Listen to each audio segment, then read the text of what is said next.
Alam mo yung feeling na akala mo kilala mo na talaga yung tao? Yung tipong sigurado ka na sa kanila dahil ilang taon mo na silang kasama? Pero minsan, may mga sandaling bigla kang magigising. Para kang tinamaan ng kidlat. At doon mo marirealize na hindi pala sila nagbago. Ikaw lang pala ang nagbago ng tingin. Kasi nung una, tayo mismo ang nagbubulag-bulagan. Pilit nating hinahanap yung magaganda nilang katangian.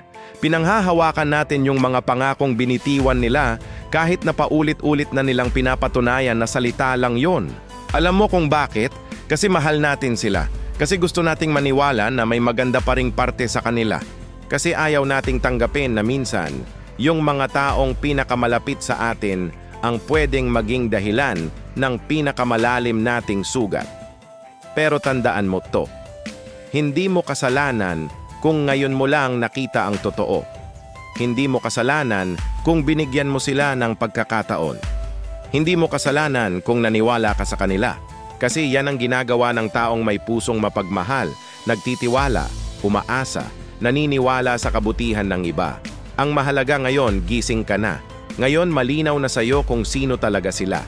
Hindi sila nagbago, ikaw ang natutong tumingin ng mas malinaw. At yan ay isang regalo. Kasi ngayon, alam mo na kung paano protektahan ang sarili mo. Alam mo na kung sino ang karapat-dapat sa tiwala at pagmamahal na kaya mong ibigay.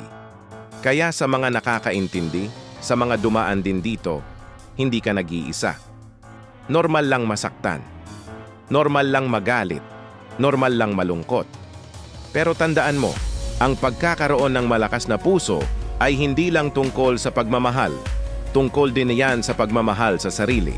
Kung nakarelate ka sa kwentong to, itype mo sa comment section ang same. Para malaman nating hindi tayo nag-iisa sa journey na to.